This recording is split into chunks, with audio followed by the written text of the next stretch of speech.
I tend to judge myself pretty harshly, and I was happy that I wasn't judging myself too badly, and that it was actually like coming off pretty good. I was a little nervous, and I had seen the documentary maybe about a year or two ago, maybe a year ago, but I had forgotten a lot of it.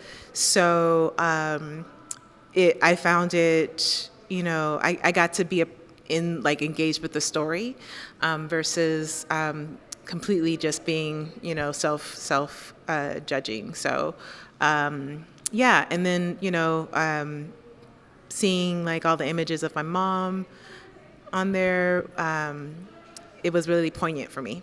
So yeah, filming in the studio, it was comfortable being. I was in my home space.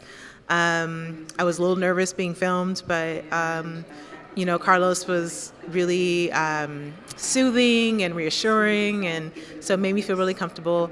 He worked well in the smaller space, and my dog was happy to have me present versus gone somewhere else filming. So, and he got to be a part of the show too.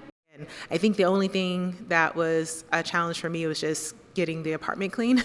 Because usually it's pretty chaotic. So I enjoyed the process. I enjoyed kind of the interactions with the folks at Verge, and everybody was very generous with my schedule, and I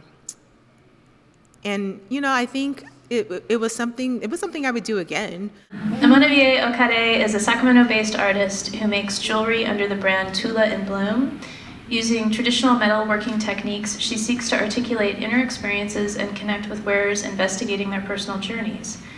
Omonivie's own winding path informs her work. She graduated from the University of Southern California in Los Angeles with a master's degree in health administration and worked in healthcare management for 6 years before returning to Northern California in 2011.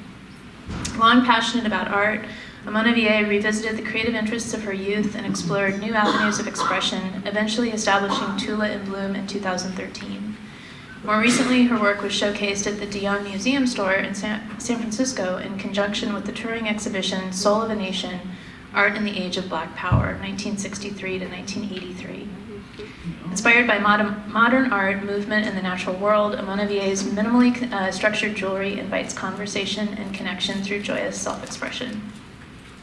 When I was in healthcare administration, that identification with who I was with my work was very painful. And I realized in that process that I am what I do, in a sense. And I know that I'm more than that, but my work has to fit in with who I am. And if I'm doing something that is like, not in alignment with the things that I value and what I care about and what I'm interested in, then I am completely like disengaged from it, and it turns in on itself, and I feel like if I don't like that, then I don't like myself, and so that's what I was like dealing with during that time. And so when I transitioned into art, like that really felt like I was living in the direction that I knew my life path was going to be in. And if that was the case, then it would permeate everything that I did.